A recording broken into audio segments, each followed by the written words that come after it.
थिस्सलुनीकियों के नाम पौलुस रसूल का पहला खत बाब 2। आए भाइयों, तुम आप जानते हो कि हमारा तुम्हारे पास आना बेफायदा न हुआ, बल्कि तुमको मालूम ही है कि बावजूद पेशतर फिलिप्पी में दुख उठाने और बेइज्जत होने के हमको अपने खुदा में ये दिलेरी हासिल हुई कि खुदा की खुशखबरी बड़ी जांफिशानी से तुम्हें सुनाए, क्योंकि हमारी नसीहत ना गुमराही से है, ना नापाकी से, ना फरेब के साथ, बल्कि जैसे खुदा ने हमको मकबूल करके खुशखबरी हमारे सुपुर्द की, वैसे ही हम बयान करते हैं, आदमियों को नहीं बल्कि खुदा को खुश करने के लिए जो हमारे दिलों को आजमाता है, क्योंकि तुमको मालूम ही है कि ना कभी हमारे कलाम में खुशामद पाई गई, ना वो लालच का पर्दा बना, खुदा इसका गवाह है। और हम आदमियों से इज्जत नहीं चाहते थे, ना तुमसे ना औरों से, अगरचे मसीह के रसूल होने के बाइस तुम पर बोझ डाल सकते थे, बल्कि जिस तरह माँ अपने बच्चों को पालती है, उसी तरह हम तुम्हारे दरमियान नरमी के साथ रहे। और उसी तरह हम तुम्हारे बहुत मुश्ताक होकर ना फकत खुदा की खुशखबरी बल्कि अपनी जान तक भी तुम्हें दे देने को राजी थे, इस वास्ते कि तुम हमारे प्यारे हो गए थे। क्योंकि आए भाइयों, तुमको हमारी मेहनत और मुशक्कत याद होगी कि हमने तुम में से किसी पर बोझ न डालने की गरज से रात दिन मेहनत मजदूरी करके तुम्हें खुदा की खुशखबरी की मनादी की। तुम भी गवाह हो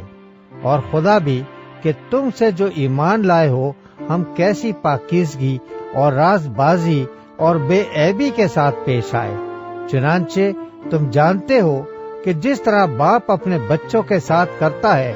उसी तरह हम भी तुम में से हर एक को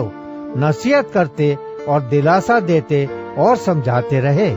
ताकि तुम्हारा चाल चलन खुदा के लायक हो, जो तुम्हें अपनी बादशाही और जलाल में बुलाता है। इस वास्ते हम भी बिला नागा खुदा का शुक्र करते हैं कि जब खुदा का पैगाम हमारी मारिफत तुम्हारे पास पहुंचा, तो तुमने उसे आदमियों का कलाम समझकर नहीं, बल्कि जैसा हकीकत में है खुदा का कलाम जानकर कबूल किया, और वो तुम में जो ईमान लाए हो तासीर भी कर रहा है। इसलिए कि तुम आए भाइयों खुदा की उन कलीसियाओं की मानंद बन गए जो यहूदिया में मसीह यीशु में हैं, क्योंकि तुमने भी अपनी कौम वालों से वही तकलीफें उठाई जो उन्होंने यहूदियों से, जिन्होंने खुदावंद यीशु को और नबियों को भी मार डाला और हमको सता सता कर निकाल दिया। वो खुदा को पसंद नहीं आते और सब आदमियों के मुखालिफ हैं, और वो हमें गैर कौमों को उनकी नजात के लिए कलाम सुनाने से मना करते हैं,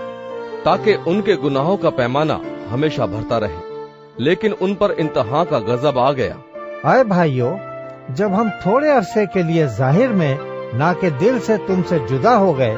तो हमने कमाल आरजू से तुम्हारी सूरत देखने की और भी ज्यादा कोशिश की। इस वास्ते हमने यानी मुझ पौलुस ने एक दफा नहीं बल्कि 2 दफा तुम्हारे पास आना चाहा,